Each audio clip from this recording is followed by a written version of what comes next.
This is my white 1970 ct70 take 2. New engine. Got the Lifan 150 motor. Yeah, you can see huge clutch, removable metal oil screen basically. It's not a paper filter. And you pull it out, clean it, put it back in. Got the oil cooler, whatnot. The reason for switching the motor in this to 150 is not necessarily a power thing. The reason is because the 140, its life ended. It's over here. It's in the pile of dead motors. There she be.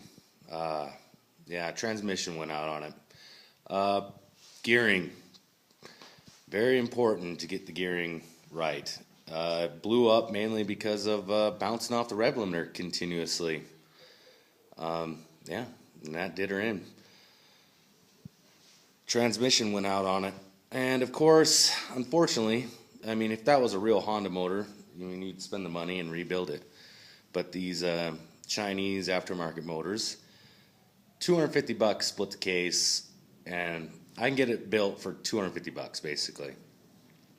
And then parts on top of that. And my thinking is, if you use a Lifan motor, there's no point to it. Unless you got the 125, 120 cc motors, Lifan motors, that can easily, like I have in this hardtail. Gawa offers a whole ton of parts, and you can build these things into monstrous machines, like straight up. You can make what you call a Chinese-Japanese mix. Chinese base with all Japanese internals and whatnot, and make it worthwhile. But the Lifan 140s and basically M150s, nobody makes nothing for them. They're pretty much, you run them stock and then they puke, you throw them away. I mean, it's $250 to tear them apart and plus parts, and then the only thing you can really do is port and polish the heads, and that's pretty much it. Put it back together. So you're looking at like $600-700 for a motor that will probably perform better, but I mean, is it really worth it? I mean, honestly, if I get a year out of these motors, which if you take care of them, you can get more than that, but it's just replacing it. I mean, this motor I paid like $500 for. We'll see what the power is, and if it lasts me a year and a half, 2 years, hey, did its job. So I suggest if you're going to go Chinese, I would suggest going to YX, Pitzer Pro, something like that, where they make a lot of parts that if you want to upgrade them, you can.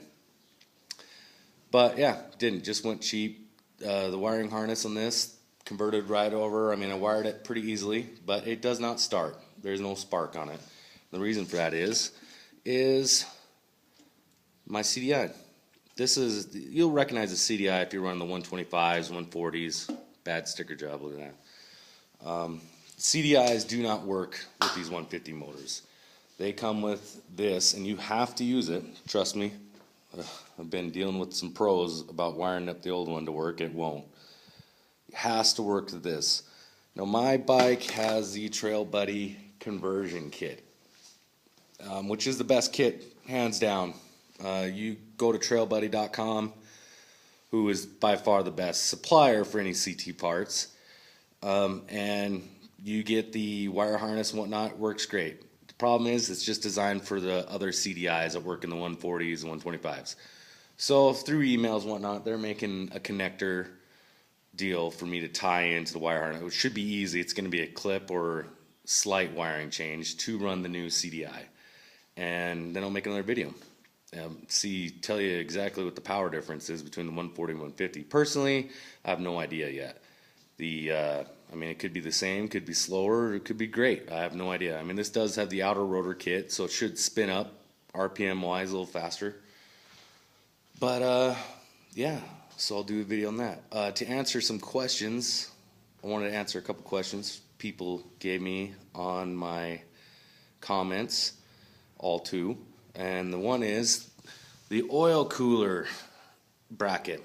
That used to be a skid plate on a Chevy S10 4x drive skid plate. Just cut it out of aluminum, scuffed it up, drilled some holes, mounted her up. Nothing complicated. Hit it with some clear coat so if it gets wet it doesn't oxidize too bad, and that's pretty much it there. Also, as you can see, you don't see my black one, my black 78 CT. That one is in the shop getting the engine built. 88cc TB big bore kit and plus head, hopefully to get the power out of it so that bike is a little bit more useful. I mean, it's registered and street legal, but the thing is it's so slow I wouldn't even dare pull out in traffic. It's basically the equivalent to a moped, and that's just not good enough for me. So we'll see if the power is good. And I paid $1,000 for that black one. That was the question. How much did you pay for the black one? 1978 Minter, $1,000 bucks. And that's it. So here's the video.